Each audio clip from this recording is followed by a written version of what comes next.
Pois bem, a Polícia Federal marcou 8 depoimentos simultâneos no caso das joias. Vão depor ali Bolsonaro, Michele Bolsonaro, General Cid, Tenente Coronel Cid, Osmar Crivellati, que é assessor do Bolsonaro, Marcelo Câmara, Frederick Wassef e Fábio Weingarten. Todos eles vão depor ao mesmo tempo na Polícia Federal no dia 31 de agosto, ou seja, falta aí uma semana, mais ou menos, para isso aí. Tá, o Bolsonaro ficou apavorado porque ele foi avisado aí pelos advogados de uma estratégia da Polícia Federal. E essa estratégia, inclusive, foi disseminada aí na imprensa, ou seja, os policiais estão vazando essa estratégia de propósito para que os investigados não façam o que se espera que vão fazer. O que se espera que eles vão fazer? Combinar os depoimentos. A Polícia Federal já vazou aí no G1, no Globo, em outros portais, que se descobrir durante os depoimentos que os depoimentos foram combinados, serão presos os que combinarem depoimentos. Então Bolsonaro entrou em pânico, porque o Bolsonaro, eu sei, você sabe, ele vai mentir. E a Polícia Federal tem técnicas para saber se uma mentira foi combinada ou não. Já eu te falar aqui sobre uma das técnicas, são várias técnicas que os policiais, os investigadores têm para saber se alguém está mentindo em depoimento ou não. Ainda mais quando são vários depoimentos, uma história assim complexa que envolve várias pessoas e quando a polícia já tem todas as provas. Principalmente quando a polícia só divulgou parte das provas e os investigados ainda não sabem quais provas tem ali, quais provas não tem, o que a Polícia Federal sabe que eles fizeram e o que a polícia não sabe que eles fizeram. Então, essas técnicas serão aplicadas. O Bolsonaro entrou em pânico total. Para piorar, um dos depoimentos é do Frederick Wassef e os advogados do Bolsonaro falaram, olha, vai dar ruim. O Wassef, ele não mantém a mesma versão dos fatos quando, em conversas com amigos, com aliados, ele não consegue manter a mesma versão dos fatos quando ele está inventando, nem por 5 minutos. Ele fala uma coisa agora e dali 5 minutos ele contradiz completamente o que ele acabou de falar. Então tudo aquilo que a gente vê, eu, você aí nas entrevistas do advogado do Bolsonaro, o ex-advogado Frederick Wassef, em que ele dá uma versão dos fatos num dia, no dia seguinte ele dá uma outra completamente conflitante, ou seja, completamente oposta ao que ele falou ontem. Aí no dia seguinte ele dá uma que não tem nada a ver com as outras duas, e depois ele vai mudando várias vezes. Pois bem, ele também faz isso em conversas mais curtas, ou seja, ele fala uma coisa, daqui 2, 3 minutos ele se contradiz, é um mentiroso compulsivo. Parece até aquele peixinho lá do filme Procurando Nemo, qual que era? Dory, o nome do peixinho? Pois bem, parece aquele peixinho que falava uma coisa e depois de 5 segundos esquecia. Só que agora imagina se aquele peixinho lá do Procurando Nemo fosse um mentiroso ou uma mentirosa compulsiva. O que aconteceria? Ia mentir, dali 5 minutos, fala uma coisa, todo mundo fica assim, peraí. E no caso do Wassef, estão todos apavorados, porque a Polícia Federal vai instigá-lo a falar mais, e a falar muito. E o Wassef gosta de falar, e ele gosta de estar num lugar importante, né, uma investigação, e de ter a atenção das pessoas. Então, os advogados do Bolsonaro, que já o chamam de Wassefalo, estão em pânico. Junta tudo isso aí, e agora tem outro fato. O Bolsonaro, Jair, ele tem um problema nesse dia. O dia 31 também, no dia 31, o Bolsonaro também está convocado para depor no caso dos empresários. Vamos lembrar que caso é esse. É o caso em que 8 empresários sofreram busca e apreensão porque estavam num grupo, bilionários eles todos, que estavam num grupo de WhatsApp em que eles estavam pregando o golpe de Estado. 2 dos empresários continuam investigados e o Bolsonaro agora é investigado. Por quê? Porque o Bolsonaro enviou mensagens e vídeos com teor golpista para um empresário bilionário, que é o Meyer Nigri, que é dono da Tecnisa, uma construtora, e esse empresário passou a repassar isso para outros empresários. Muitos deles investigados por financiar o golpe de Estado, tentativa de golpe, né, do dia 8 de janeiro. Aí você fica assim, peraí, Bolsonaro estava mandando as mensagens golpistas. Então o Bolsonaro, ele é um agente disseminador de fake news, não só em público, mas ele também fazia no celular dele, no WhatsApp.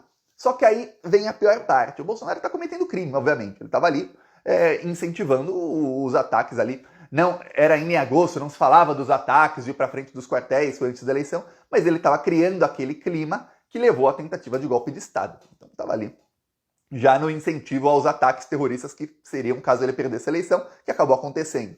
Tá. Aí o Bolsonaro é perguntado pela imprensa, e o que diz o Bolsonaro? Eu mandei, qual é o problema? Na verdade, a fala do Bolsonaro foi maior. Ele falou, eu mandei mesmo pro Meyer. Qual o problema?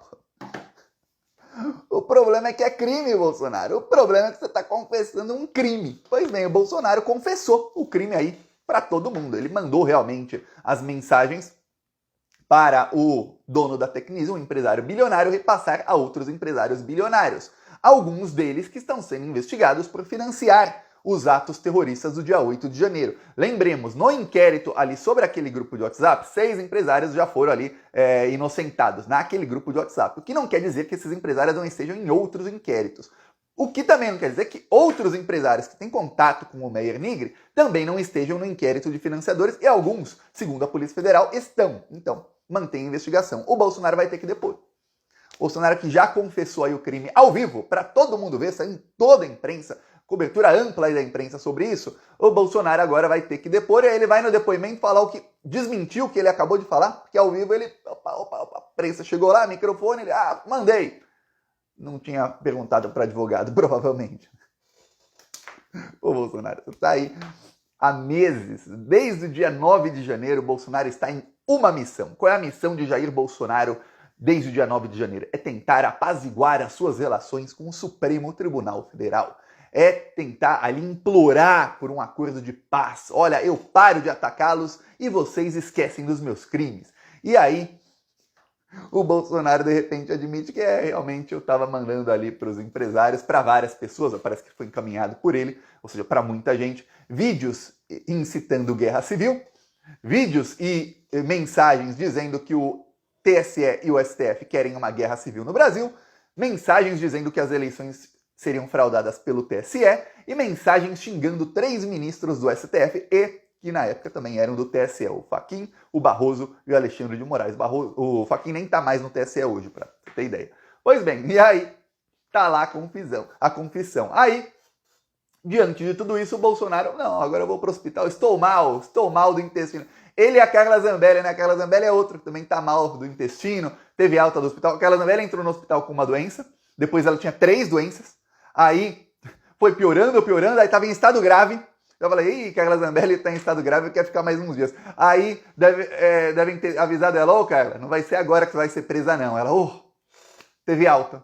Nunca vi a pessoa, vai piorando, alta. Tá bom. Calma. Já ela vai estar na situação do Roberto Jefferson. O Roberto Jefferson já foi preso e agora ele está implorando para ser transferido para um hospital. Na última vez que ele foi preso, ele foi transferido para um hospital de luxo no Rio de Janeiro, e aí descobriram que ele estava recebendo visitas fora ali da agenda e sem autorização do Supremo Tribunal Federal. Algumas das visitas, as quais ele estava proibido de receber. Essa é a estratégia do Roberto Jefferson. Na hora de tacar granada em policiais, de pegar um fuzil que não estava registrado e sair dando tiro em policial, tava ótimo o senhor Roberto Jefferson, a câmera mostrou lá ele, o policial federal rindo, assim, gargalhando. Tava forte, tava bem corado, tava bem alimentado. Agora, o Roberto Jefferson está com depressão, está com a saúde extremamente debilitada, está a um passo da morte. Mas, nossa, que coisa que são esses bolsonaristas. É só chegar à força da lei que eles se debilitam na mesma hora. Então, o Bolsonaro se debilitou porque está chegando a lei. E aí, a Polícia Federal vai tentar descobrir se eles realmente combinaram o depoimento ou não. Uma das estratégias que a polícia tem é a seguinte. Imagina que estão lá os meliantes, os 8 bandidos, depondo sobre o caso das joias. A Polícia Federal, imagine você, saiba disso, aliás, é um fato, tem muito mais provas do que a gente sabe, do que foi divulgado.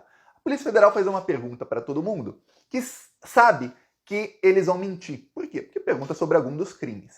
E que sabe que esse pessoal talvez não tenha ciência de que a Polícia Federal sabe a verdade da pergunta. Ou seja, uma pergunta que induza o pessoal a mentir. Quando as pessoas não combinam um depoimento e são confrontadas com uma coisa que elas não querem que a polícia saiba, o que as pessoas fazem? Elas mentem. Se 8 pessoas falam a mesma mentira exatamente, isso geralmente é porque combinaram. Ok, ou os 8 talvez não falem a mesma mentira, mas se 3 ou 4 falam a mesma coisa, eles falam, nossa. Aí a Polícia Federal faz outra pergunta. Aí 3 ou 4 falam a mesma coisa. Fala, peraí, qual é a chance de 3 ou 4 pessoas mentirem igualzinho em 2, 3, 4, 5 perguntas diferentes? É 0. Qual a chance de 2 pessoas mentirem igualzinho, terem tanta criatividade e a criatividade delas bater 100%, a mentira igualzinha? a chance é praticamente zero. Então, o que vai acontecer é o seguinte, se esse pessoal começar a mentir no depoimento, eles serão indiciados e presos em flagrante por obstrução de justiça. O almirante lá, o vagabundo daquele ministro do Bolsonaro, foi para a Arábia Saudita mais de 100 vezes. Toda vez ele ia com uma mala, voltava com 3. O Eduardo Bolsonaro foi dezenas de vezes para os países árabes. Toda vez ele ia com uma mala, voltava com 3 ou 4. O que tinha nessas malas? Pois bem, imagine você o tamanho da propina que esse pessoal não recebeu para entregar riquezas do Brasil a preço de banana. Olha, eu peço aí a sua inscrição no canal e seguiremos na luta, viu? Falou!